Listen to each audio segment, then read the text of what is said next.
nandun yung dalawang lawyers. So, ano na ako, sabi ko, can I just think as a friend right now? Ayoko na mag-isip as a lawyer. So, sinabihan ko silang dalawa doon, kayo na mag-isip as a lawyer. So, initially, ang narinig ko, there's a case of robbery. Ninakaw yung dalawang cellphone ni Isaac Lopez, and cellphone ni Nicole. Ninakaw nila. Ayaw ko nila ibalik. Sabi ko, kasuhan ko kayo ng gamit. Kasuhan ko kayo ng pagnanakaw. Doon pa nila binalik. Nung sinabi ko sa kanila, nagnanakaw kayo ng cellphone. Hindi namin alam kung ano ginawa nila sa cellphone, di ba? Kung saan nila sinaksak yun, kinuha kung ano yung mga information doon sa cellphone. Di ba paglapag yan sa karapatan ng isang tao to privacy ng cellphone nila? Hindi kami ng tulong kasi hindi namin alam kung ano gagawin doon sa loob. Walang tumulong sa amin. Wala. Alam niyo, kung ako lang yung mag-isa doon, kung wala akong mga security, wala akong mga escort, hindi ko alam. Hindi namin alam.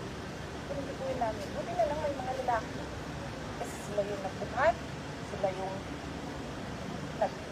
nag-arrange, paano malabas.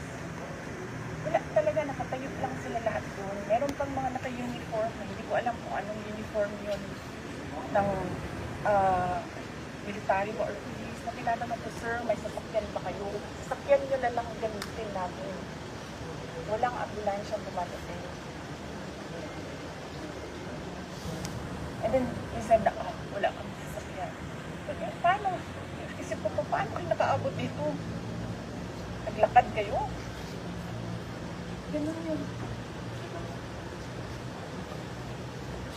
Ganun yung walang pakialam sa buhay ng tao. Hindi na nahiya sa nanay. Hindi naman, sabi niya, hindi naman convict yan. Research person yan, walang respeto sa kanila.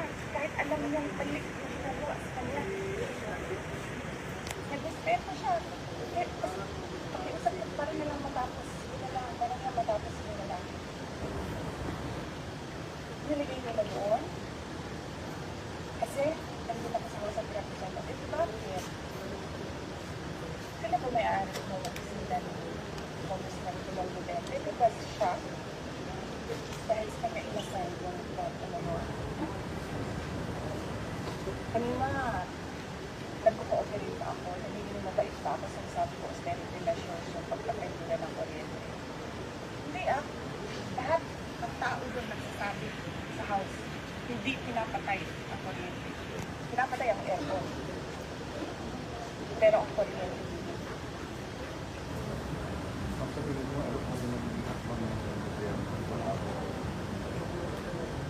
Tapos sasabihin nila, kasi nandiyan na, so kailangan namin i-on ang aircon, kailangan namin i-on ang electricity. Ano kasi sinabi ko? I-on yun. Sinabihan ko. Ano yung pangalan ng general na yun? Sinabihan ko. Sabi ko, sir, hindi mo naman kailangan kuryente. Hindi mo kailangan ng aircon. Sa opisina ko, hindi ako nag-aircon. Ayaw ko ng aircon. And it turns out, nalaman ko, sira talaga din talaga yung aircon sa opisina ni Bobo. So wala talagang aircon doon.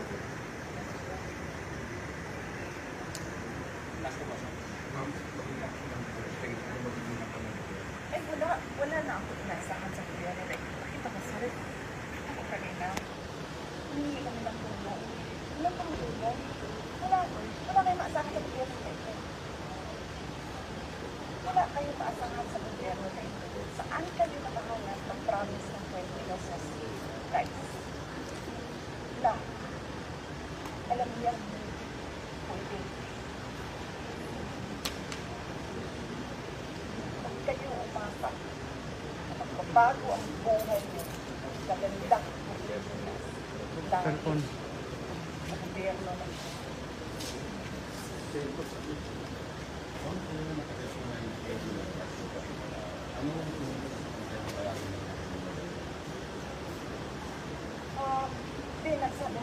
Kasi wala nga ambulance. Nag-request kami ng ambulance.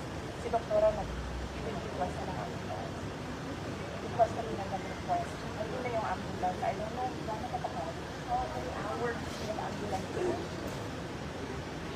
3 hours ang ambulance na si KB. Wala pa naman nangyayari kanina eh. Walang nangyayari. Ang ginagawa lang niya, umiiyak siya, yes. Pero sinasabi lang namin na she's not safe. She fears for her life. Hindi na niya isip na maayos. Tapos yun na nga, nangyari na. Hindi kasi na nakikinig sa tao.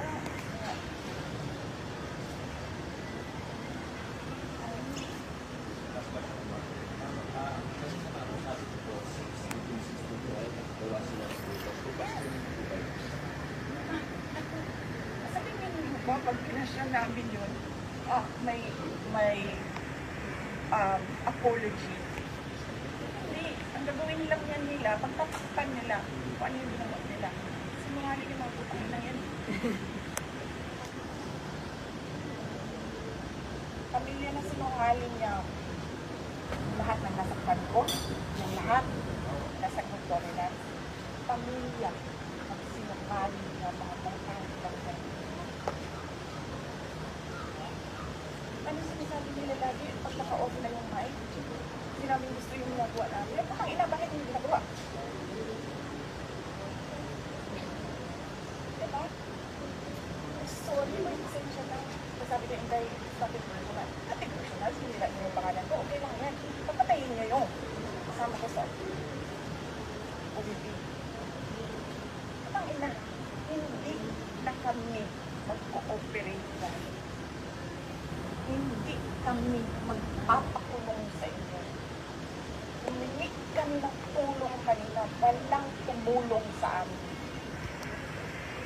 Sabi niyo yung abogado kanina, bordering on homicide. Attempted homicide. Nagsasabi ako sa mga taong nakatayo doon.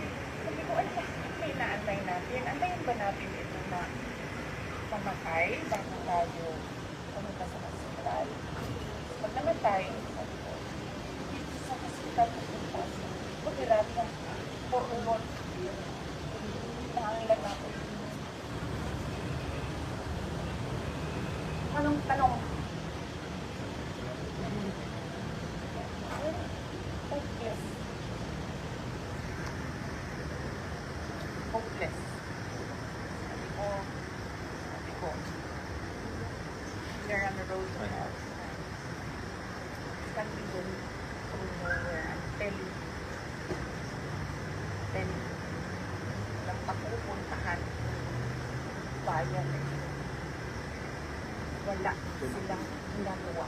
Galing ako sa loob. Naging cabinet member.